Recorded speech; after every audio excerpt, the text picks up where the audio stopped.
The मा मिरासदार यांच्या गंमत गोष्टी या विनोदी कथासंग्रहातून वारस नावाची कथा. कोमट्याचा म्हातारा डिगुनाना आपल्या दुकानात केव्हा मरून पडला हे कोणाला कळलेच नाही. त्याचे दुकान होतेच आधीच टिचभर. त्यातून किराणा मालची 10-15 डबडी, 2-5 पोती आणि 8-10 पाट्या, बसायला तेलकट पाट आणि त्या पाठीमागे जुना लाकडी माडाचा आडोसा. या आडोशातल्या मुठभर जागेतच म्हाताऱ्याने अंथरूण पांघरून पसरलेले असायचे. पाटावर नसे तेव्हा तो अंथरुणावर असे, अंथरुणावर नसे तेव्हा खोकत खोकत पाटावर बसून गिऱ्हाईकांची वाट पाहत बसलेला दिसे. अलीकडे तो जरा आजारीच असे. दुकान उघडलेले असायचे, पण म्हातारा अंथरुणावर पडून राही. गिऱ्हाईक मूळचेच बेताचे, तालुक्याच्या गावी, आणि त्यातून आजूबाजूच्या गल्लीत असलेल्या दुकानाला गिऱ्हाईकांचा उपद्रव कितीसा असणार. त्यातून माल देताना, मोड परत करताना म्हाताऱ्याचे हात एकसारखे थरथरत. एवढ्याशा गोष्टीला 5 मिनिटे लागत. म्हातारपणामुळे कुणी काही बोलले की तो वस्कन अंगावर येई, मोठ्यांदा खेकसे. त्यामुळे त्याच्या वाट्याला कुणी जातच नसे. दुकान आपले नुसते उघडे असायचे, इतकेच. आतल्या वाड्यातली अंतू बामणाची बायको त्याला चहा आणून देई, दुपारच्या वेळी आमटी भाकरी आणून देई. त्यांचे त्या दुकानात खाते असल्यामुळे आणि पैसे लवकर देण्याची शक्यता फारशी नसल्यामुळे या गोष्टी करण्याची काळजी त्यांच्या बायकोने सतत घेतली होती. एरवी कोणी त्याच्याकडे फारसे फिरकत नसे. तसे जवळचे नात्यातले म्हाताऱ्याला कुणी नव्हतेच. निदान असल्याचे कुणी कधी पाहिले नव्हते. त्यामुळे त्याच्याकडे येणार कोण आणि चौकशा करणार कोण? 1-2 महिने झाले म्हातारा आपला पडूनच आहे, इतकेच जवळपासच्या लोकांना माहीत होते. आणि म्हातारा एके दिवशी अपरात्री केव्हा तरी मरून गेला झाले. केव्हा त्याचा प्राण गेला, केव्हा त्याने मान टाकली हे कोणाला कळलेही नाही. सकाळ झाली, चांगली उन्हे पडली. राधाबाई नेहमीप्रमाणे चहाचा कप घेऊन मागच्या दाराने दुकानात गेली. तेव्हा तिला हा प्रकार दिसला. ताठरलेले अंग, कलती मान, आवासलेले तोंड आणि डोळ्यांच्या कवड्या. हातातला चहाचा कप नीट सांभाळीत अंतू बामणाची बायको तशीच मागे फिरली. झटक्याने घरात गेली. घाबऱ्या घाबऱ्या नवऱ्याला म्हणाली, म्हातारा गेला वाटतं. अंतू बामण अजून अंथरुणातच होता. त्याच्या अंगावरचे पांघरूण अजून निघालेलेच नव्हते. उन्हे अंगावर येऊन वरची पासोडी गरम झाल्याखेरीज तो बहुतेक अंथरुणातून बाहेर निघतच नसे. म्हणून बायकोने भराभर काहीतरी शब्द उच्चारलेले त्याने ऐकले, तरी त्याने कसलीच हालचाल केली नाही. पण बायकोने पुन्हा हाक मारून तेच शब्द त्याला ऐकवले तेव्हा त्याने जरा डोळे किलकिले केले, मोठी जांभई दिली. काय म्हणालीस? कोमट्याचा म्हातारा? हां, गेला वाटतं. अंतूची झोप खाडकन गेली. खरं म्हणतीस? मग काय चेष्टा करती का मी? कवा शिक, पण आत्ताच बघून आले. असं म्हणून राधाबाईने मघाचा सगळा प्रसंग तिखट मीठ लावून वर्णन करून पुन्हा सांगितला. त्याबरोबर बामण अंथरुणावर खाडकन उठून बसला. ऐकता ऐकता त्याने पाण्याच्या गुळण्या करून चूळ भरली. मग बायकोच्या हातातला चहाचा कप ओढून घेऊन घशाखाली घातला. आता कोठे त्याच्या चेहऱ्यावर टवटवी दिसू लागली. पण नक्की का? तू हात लावून बघितलंस का? आता काय करावं? अहो सांगती काय मी मग? मान अशी पडलेली, डोळ्यांच्या कवड्या, हातपाय ताठ, तोंड आ केलेलं.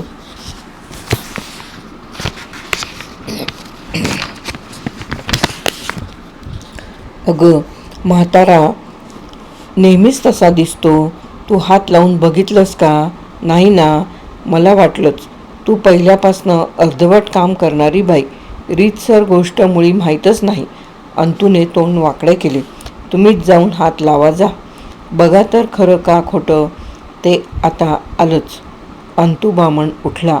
तोंड पुसून त्याने बिनगुंड्यांचा सदरा अंगात अडकवला आणि दुकानाच्या दिशेने भराभरा गेला.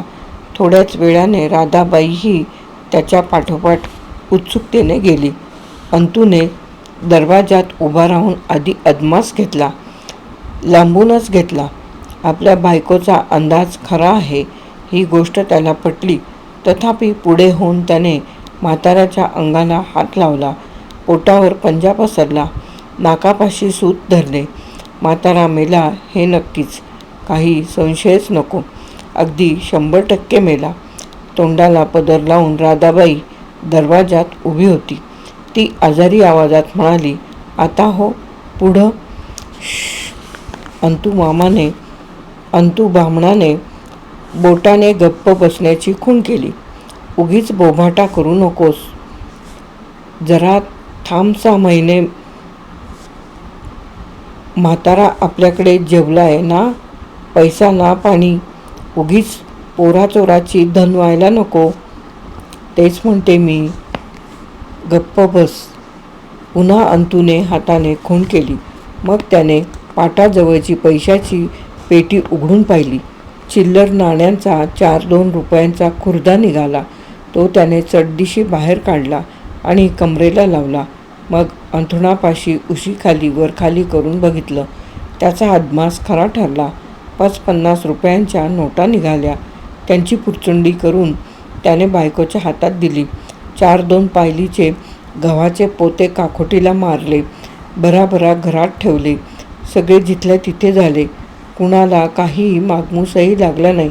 जिथल्या तिथे सगळ्या गोष्टी झाल्या. मग राधाबाईने एकदम हंबरडा फोडला. 10-15 मिनिटांत जवळपासचे लोक जमले. राधाबाईच्या हंबरड्यांवरनं अदमास आलाच होता. उरला प्रत्यक्ष दुकानात डोकावल्यावर नाहीसा झाला. म्हातारा डिगा केव्हा तरी मरायचाच होता हे सगळ्यांनाच ठाऊक होते. पण तो आज मेला हे निश्चित झाले. अंतू बामणाशी आणि इतर 2-4 बोलणी झाल्यावर सगळ्यांना समजले की म्हातारा अपरात्रीच केव्हा तरी खलास झाला. नेमका केव्हा गेला हे कळायला काही मार्ग नाही. बहुतेक पहाटे मेला असावा. सकाळी नेहमीप्रमाणे राधाबाई चहाचा कप घेऊन म्हाताऱ्याकडे गेली तेव्हा तिला ही गोष्ट पहिल्यांदा दिसली. म्हाताऱ्याचे आणि तिचे संबंध फार जवळचे. म्हातारा तिला जवळजवळ लेकीसारखाच मानायचा. तिनेही त्याची सेवा केलेली. त्यामुळे म्हाताऱ्याने डोळे मिटले हे दिसल्यावर राधाबाईने एकदम हंबरडाच फोडला. अंतू बामणालाही त्याचवेळी ही दुःखद बातमी कळली. बाकीचे लोक तोपर्यंत आलेच. एवढी सगळी वार्ता यथास्थितपणे लोकांना सांगून झाल्यावर डोळे पुशीत अंतू बामण म्हणाला, हो गेला शेवटाला. बरं झालं, सुटला बिचारा. फार हाल चालले होते. जवळ पैसा नाही, अडका नाही, अन असला आजारी पण पुन्हा. काय करील, मरील नाही तर. तरी आम्ही फार सेवा केली. रोज सकाळचा चहा कधी चुकला नाही माझ्या हातचा. राधाबाई हुंदके देत देत म्हणाली. शिवाय दुपारी भाकरी दुधात कुस्करून बरं का. जवळच्या घिसाडी तालमीतला पैलवान भीमू घिसाडी फळीजवळच उभा होता. म्हातारा मेला याबद्दल त्याला कुठेतरी कोपऱ्यात वाईट वाटत होतं. पण 15-20 रुपयांची उधारी द्यायची टळली या विचाराने हलकेही वाटत होते. होय, 15-20 रुपये म्हणजे काय चेष्टा आहे काय. त्यातून म्हातारा फार खवीस. जाता येता लेकाचा उधारी मागायचा. गेला हे एका दृष्टीने बरेच झाले. तांबड्या लाल धोतराचा सोगा तोंडापुढे घेऊन तो म्हणाला, परवाच्या दिवशी मागची बाकी देऊन टाकतो म्हणून बरं झालं, नाहीतर जन्माचं शीण राहिलं असतं. खरं आहे, मेलेल्या माणसाचं पैसं राहणं लई वाईट. देयाचं म्हणलं तरी देता येत नाहीत. कुणीतरी मान हलवली. मग सांगतोय काय, दिले म्हणून बरं झालं. बराबर पैसे दितलेस ना, का मोड राहिली घ्यायची. भीमू घुसाड्याने हवेत हातवारे केले. जाऊ द्या, चालायचंच. अशा अर्थाने चालायचंच माणिकराव. बाकी होती 13 रुपये 11 आणं. म्या दिलं होत दिलं बट्ट 15. 10ची एक नोट आणि 5ची एक. म्हटलं कुठं जातेत पैसे, जाऊ द्या, गेले तर गेले, एवढ्या तेवढ्यानं काय व्हायचंय. माणसासारखं माणूस गेलं तिथं आपल्या मोडीचं काय घेऊन बसलाय. म्हाताऱ्याला भीमू घिसाड्याकडून 10-15 रुपये येणं होतं हे सगळ्यांनाच ठाऊक होतं. अंतू बामणाला तर नेमका आकडाही ठाऊक होता. भीमूने पैसे दिले नाहीत याबद्दल त्याची पुरेपूर खात्री होती. पण बोलायचे कोणी. आपण अविश्वास दाखवला तरी पैसे आता वसूल होण्याची आशा नाहीच. पण पैलवान मनात दुःख धरून बसेल. मागाहून कुठं लेकाचा उसने फेडील ते सांगता यायचे नाही. मग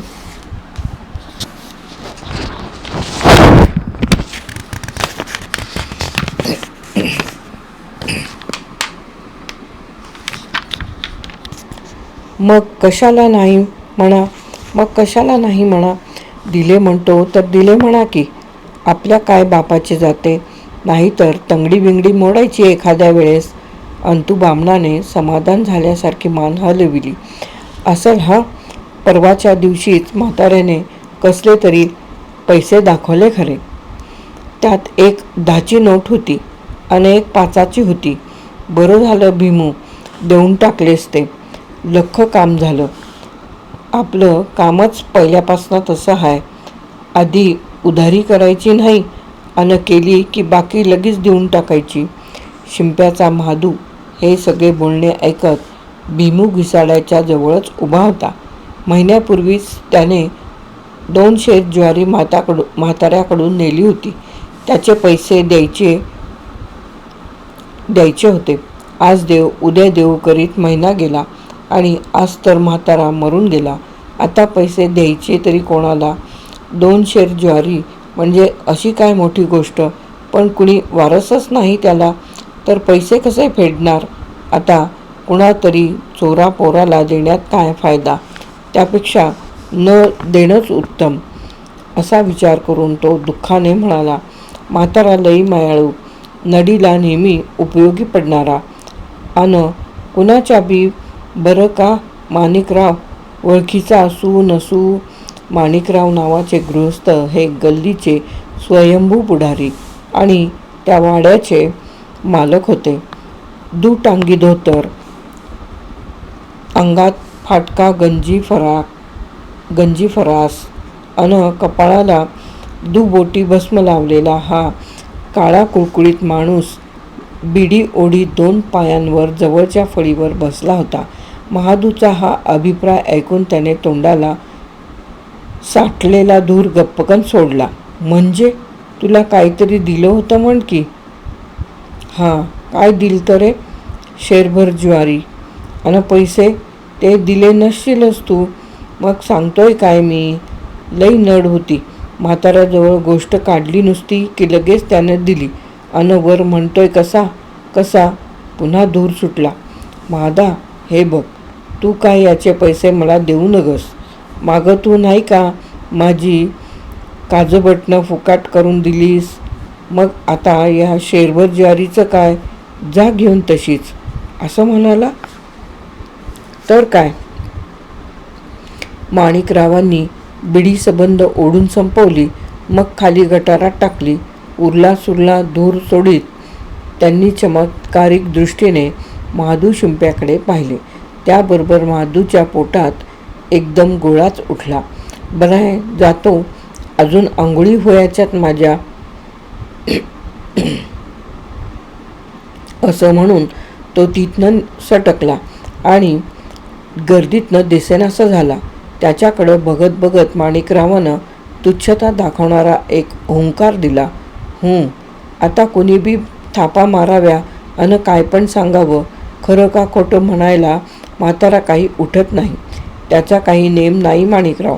एकाने अविश्वास दाखविणारी मुद्रा केली. म्हातारा पैशाला लय चिकट. कानापाशी अजून रुपये खुळखुळ करा.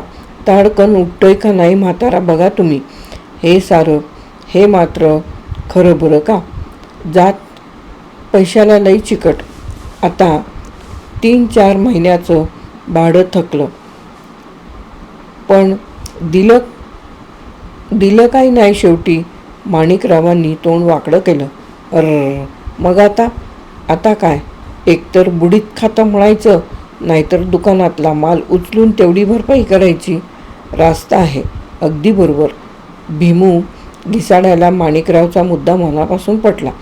जातीचे लोक आत्ता जमतील, वर्गणी करून नेतील, त्याच्या आधीच तुमचा माल तुम्ही उचललेला बरा, असं म्हणता? माणिकरावाने डोळे मिटून थोडा विचार केला. पुन्हा डोळे उघडून सगळ्या मंडळींकडे टक लावून पाहिले. मग दुकानात शिरून त्याने हाताला लागेल ते 2-4 डबे उचलले आणि पलीकडच्या आपल्या घरात नेले. एका मागोमाग 4 डबे बघता बघता दुकानातून नाहीसे झाले.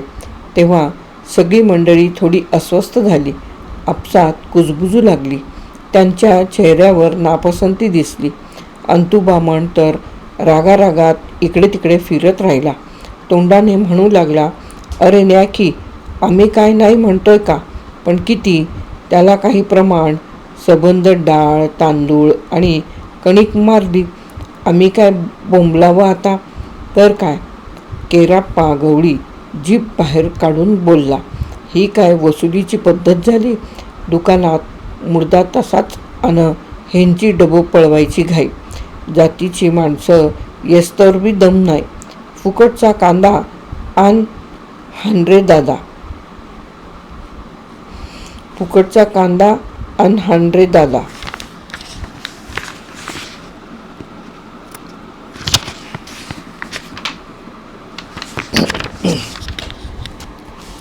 माणिकरावाचा दाब झाला. मस्त चान्स मारला, लय हुशार माणूस. याप्रमाणे संभाषण झालं. कुणी काही बडबड केली, पण माणिकरावाला तोंडावर बोलण्याचे धाडस कुणालाच झाले नाही. 4 डबे गेले ते गेलेच. आता निदान म्हाताऱ्याची पुढची व्यवस्था तरी बघा, असा मुद्दा एकाने काढला. तेव्हा सगळ्यांच्या ध्यानात आले की या देण्याघेण्याच्या भानगडीत ही गोष्ट आपण सगळेच विसरलो. जातीच्या लोकांना वर्दी दिली पाहिजे, ही गोष्ट तर खरीच, पण त्याचवेळी पुढच्या सामानाची तजवीजही करून ठेवली पाहिजे. जात झाली म्हणून काय झाले? पुढचा खर्च करायला कोण तयार होणार? आपणच पुढाकार घेऊन तयारी करून ठेवावी हे उत्तम, हा विचार ठरला. केरप्पा गवळी पुढे सरसावला. तो म्हणाला, तयारी काय, आम्ही सुद्धा करूच की, पण पैसे कुठनं आणायचे? कोरड्या ओठांवरून जीभ फिरवीत भीमू घिसाडी म्हणाला, दुसरा काय रस्ताच नाही. पोतं उचलायचं, एक कुठंतरी टाकायचं, आड गिऱ्हाईकी इकून सरपण आणायचं. हाय काय अन नाही काय? तुमची परमिशन असली म्हणजे बरं. असं म्हणून केराप्पाने घाईघाईने एका ढांगेत दुकानाची फळी गाठली. वर चढून गव्हाचे अर्धे पोते आणले आणि पाटकुळीला मारले. बघतो एवढ्यात सरपण भागतंय का, नाहीतर मी काहीतरी व्यवस्था करतो, असं म्हणून तो बाहेर पडला आणि पोते पाठीवर टाकून दिसेनासा झाला. तुम्ही इकडचं बघा, मी परभऱ्या स्मशानात येतो, असं सांगायला मात्र तो विसरला नाही. मग भीमू घिसाड्यालाही एकाएकी बळ आलं. त्यानंही कुठला तरी बोजा उचलला आणि कडबा, गाडगे, बांबू बघतो म्हणून त्याने धूम ठोकली. तिसऱ्या एकाने डाळीची पाटी उचलली आणि तो कापड आणण्याच्या उच्च ध्येयाने प्रेरित होऊन तिथून अंतर्धान पावला. असाच आणखी काही वेळ गेला असता तर म्हाताऱ्या डिगुनानाची पुढची सगळी व्यवस्था पूर्ण होऊन इकडे दुकान आरशासारखे स्वच्छ झाले असते. पण तेवढ्यात डिगुनानाच्या जातीची काही मंडळी तेथे येऊन ठेपली. त्यामुळे हा परोपकाराचा मार्ग बंद झाला आणि पुढची तयारी खरोखरच हळूहळू सुरू झाली. भीमू घिसाड्याने कुठून तरी थोडासा कडबा आणि इतर सामान आणून हजर केल्यावर पुढच्या व्यवस्थेला सगळी मंडळी लागली. सगळी कामे संपवून माणसे निघणार त्यावेळी कुणाला तरी आठवण झाली, अरे पण पुढचं शिंकाळं कोण धरणार? म्हाताऱ्याचा कोणी नातेवाईक नाही का? जमलेल्या माणसात डिगू नानाचा वारस कुणीच दिसत नव्हता. सगळेजण एकमेकांकडे पाहू लागले. अंतू बामण म्हणाला, म्हाताऱ्याला कुठं कोण होतं? आहे एक सख्खा भाऊ, पण तो राहिला लांब सोलापूरला. उचला तसं कसं शास्त्राला धरून व्हावं शक्यतो, असं म्हणून जमावापैकी एकाने गर्दीतल्या कुणाला तरी हाक मारली. तो पुढे आल्यावर त्याला विचारलं, ए लेका, म्हातारा तुझा मामा होता ना रे औदुंबर? तो लेकाचा औदुंबर धोत्राचा सोगा हातात धरून ही काय बिलामत आली अशा मुद्रेनं सगळीकडे पाहू लागला. या प्रश्नावर तो एवढेच म्हणाला, अरे म्हातारा तुझा मामा ना? पण मावस मामा. मावस का होईना, पण मामा ना? होय, पण मावस मामा. ते असू दे, मग तूच त्याला वारस. धर शिंकाळं. वारस म्हणायला काय आहे दुकानात आता? औदुंबर सोगा खांद्यावर टाकून दुकानाकडे बघत खणखणीत सुरात बोलला. रिकामी डबडी यानं पाट्या, त्या घेऊन काय करू? म्हाताऱ्याच्या मातीलाच 5-50 रुपये खर्च येतील. तो कुठून करू मी? लेका, सख्खा मावस मामा तुझा. अन त्याच्या मातीला पैसे नाही तर कुणाच्या देणार रे? ते सगळं खरं, पण माझ्याजवळ 50 रुपये निघायला नकोत का? इथं दातावर मारायला पैसा नाही. अन ह्यो धंदा कसा काय करू मी? वारस म्हणून दुकान घे की तू. तेवढे पैसे हसत खेळत निघतील. काय आहे दुकानात? विनाकारण पदरमोडीचं काम. पण तुझा मावस मामा, मरू दे तो मामा, पेटू दे. जन्मात कधी भाषा नाही आमची, अन मेलेलाच आहे मर्दा. भीमू घिसाडी पुढे होऊन म्हणाला, अन पेटवायचंच आहे त्याला, म्हणून तर ही खटपट चाललीये. असा संवाद 10-15 मिनिटं चालला. लोकांनी जीव तोडून औदुंबरला सांगितलं की जवळच्या नात्यातल्या माणसाच्या बाबतीत असा निष्ठुरपणा करणं चांगला नाही. आम्ही गल्लीतले उपरे लोक, पण तरीसुद्धा सगळ्यांनी त्याची सेवा केली. शेवटपर्यंत चांगले म्हणून घेतले. मेल्यावर सुद्धा राखण केली. म्हातारा जिवंत असता तर आपण मेल्यावर देखील लोकांनी आपल्यासाठी किती कष्ट उचलले ते पाहून तो नक्कीच गहिवरून गेला असता. इतकी लोकांची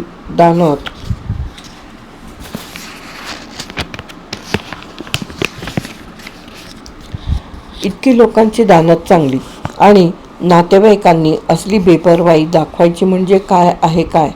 मूर्खा, कुठे पेडशील रे हे पाप? लोकांनी अशा प्रकारचा उपदेश केल्यावर औदुंबरही खवळला आणि आपले फाटके धोतर सावरीत तो सगळ्यांना शिव्या देऊ लागला. आपण का खर्च करणार नाही याची कारणे पुन्हा पुन्हा लोकांना पटवून देऊ लागला. जिवंतपणी जो म्हातारा आपल्याकडे ढुंकूनही पाहत नव्हता, त्याचे नाते कसले? आणि तो कसला आलाय मावस मामा? मावसच काय, पण चुलत मामा असता तरी आम्ही काय करणार? आणि त्यातूनही एखाद्या वेळेस त्याच्या मातीला हातभार लावला असता, पण पदरचे 50 पाऊंडशे खर्च कुठून करायचे? हा सगळा अंतबट्याचा धंदा करायला कुठल्या देवाने सांगितले आहे? जनरीत म्हणून मातीला आलोय तेवढा पुरे. उगीच तुम्ही मला नसत्या भरीला घालू नका. औदुंबराचा हा आरडाओरडा ऐकल्यावर जातीतला एक म्होरक्या मान हलवून म्हणाला, म्हाताऱ्याच्या दुकानात काहीच नाही म्हणजे आश्चर्यच आहे. बरं, ते असू द्या. आता वर्गणी करून पुढची व्यवस्था केली पाहिजे. दुकानातला माल तपासा आणि यादी करा. अन कुलूप लावून सील लावून मग म्हाताऱ्याला उचला. हे बोलणे सगळ्यांना मान्य झाले. दुकानात जे काही होते त्याची यादी करण्याचे काम सुरू झाले. 2-4 पोती, 8-10 पाट्या अन 10-20 लहान डबे. यादी करायला असा कितीसा वेळ? 10-15 मिनिटात सगळा हिशोब होत आला. तेवढ्यात सामान तपासणारा एक जण एक डबा उघडता ओरडला, अरे लेको! सगळेजण त्याच्या तोंडाकडे आश्चर्याने पाहू लागले. काय झाले ते कुणालाच कळेना. माणिकराव पुढे होऊन विडीचा धूर सोडीत संतपणाने म्हणाले, काय हो, काय झाले?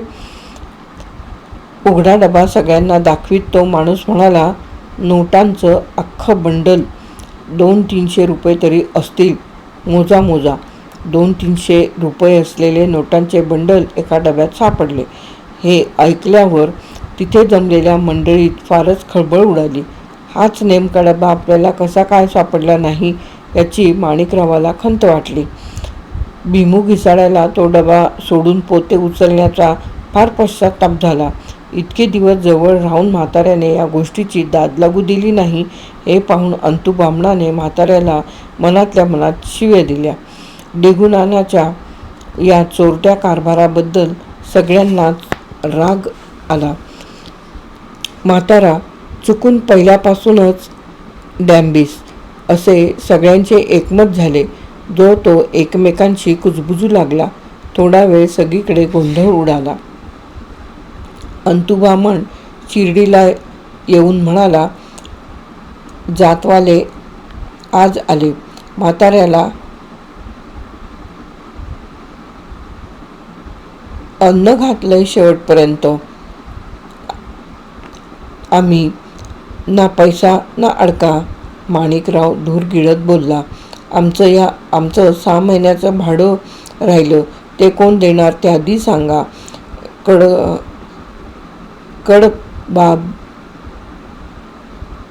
कडबा बांबूचे सामान आपण उधारच आणले आहे आणि त्याचे बिल अजून द्यायचे आहे हे सांगण्याचा बेत भीमू घिसाळ्याचा होता. पण लोकांना शंका येईल म्हणून तो काही बोलला नाही. एकंदरीत आपले चुकलेच एवढे मात्र त्याला एकसारखे वाटत राहिले. औदुंबरचा चेहरा मात्र हळूहळू रडका झाला. धोत्राच्या सोग्याने वरचेवरच नाक पुशीत तो म्हणाला, कसंही असू द्या, म्हातारा बेवारशी मेला असा बोभाटा व्हायला नको. त्याच्या मातीचा सगळा खर्च मला केलाच पाहिजे. तसा मीच जवळचा की हो. अंतुबामण रागारागानं म्हणाला, लेका तुला आत्ता पुळका आला होय?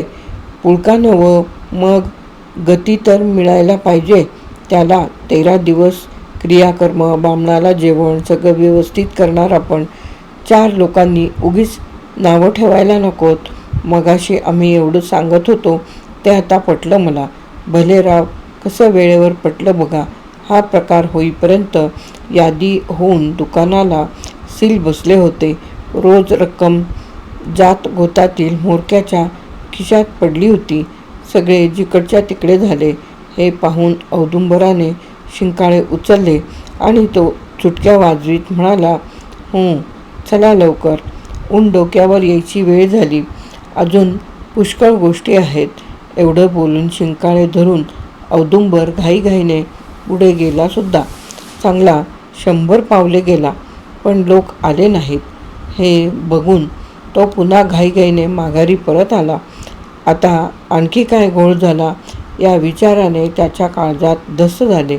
पण जवळ आल्यावर त्याला कळले की विशेष काही नाही.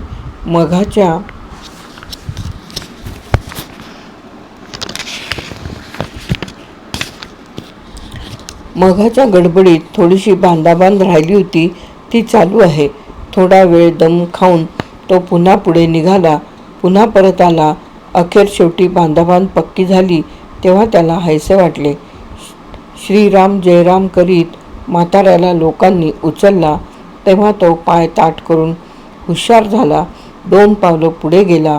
मग जवळपासच्या मंडळींना मोठ्यांदा म्हणाला, म्हातारा गेल्यापासनं कसंच होतंय.